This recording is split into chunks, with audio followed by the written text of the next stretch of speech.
It begins with a kind of silence that doesn't just sit in the air, it sinks into your bones. The kind of silence that follows a lifetime of waiting. A silence that families carry for decades as they replay one question over and over. Why her? Why that night? Why so brutally? On November the 20th, 2025, at 6:12 p.m., inside the death chamber of Florida State Prison, that silence finally cracked.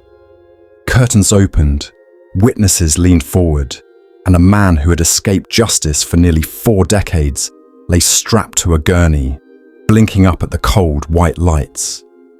His name was Richard Barry Randolph, 63 years old, convicted killer, rapist, and the center of one of Florida's darkest crimes.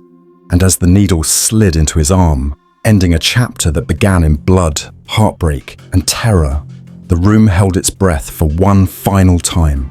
Randolph's story begins in 1988 in a quiet Florida town where the ordinary rhythm of life shattered in one violent night.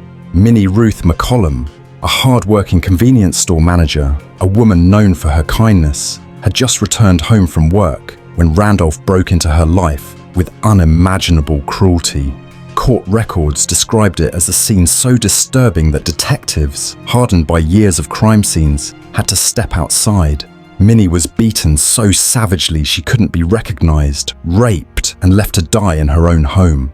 Her family awoke to a nightmare, and an entire community was swallowed by fear. Neighbors checked locks twice. Parents kept children close. A predator was walking among them. Police caught Randolph hours later, almost by accident, on a traffic warrant. But fate had already placed him under suspicion. His clothes were wet, his hair was wet, and forensic evidence began pointing sharply toward him. Shoe prints matched, fingerprints matched, DNA matched. Every piece of evidence, every path investigators followed, led back to the quiet man who now sat under the harsh fluorescent lights of interrogation. He denied nothing. Instead, he sank into the silence that would follow him for decades, as courts, lawyers, and judges battled over appeals, hearings, and challenges.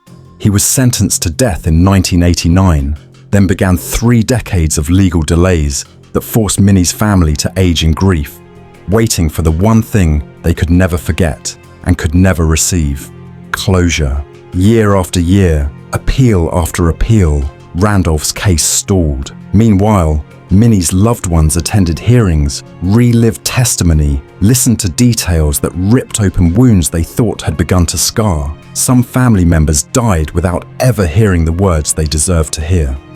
The sentence has been carried out.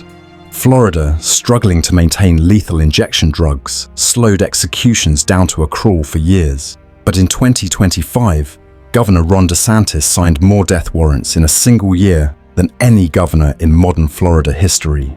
He said justice delayed is justice denied, and for families like Minnie's, that was more than politics. It was truth. On the evening of November 20th, Randolph walked his final steps. Witnesses said he appeared calm, not remorseful, not emotional, simply quiet, as if he had already accepted the end. When asked for his final words, he answered loudly and clearly, "No." 2 minutes later, the drug protocol began.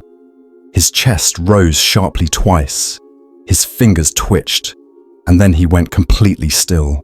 At 6:12 p.m., Florida confirmed its 17th execution of the year. The record was broken, and for the first time since 1988, a terrible story finally had its final line. Tonight, somewhere in Florida, in a home that has lived with pain for 37 years, a family is sitting around a table where there is one empty chair too many, but the fear that once filled the room has finally faded.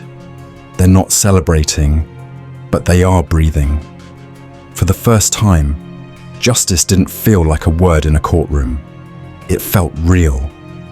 And as the lights of the death chamber dimmed and the gurney rolled away, the story of Richard Barry Randolph ended exactly where it began, in silence. But this time, it was the kind of silence that brings peace, not terror.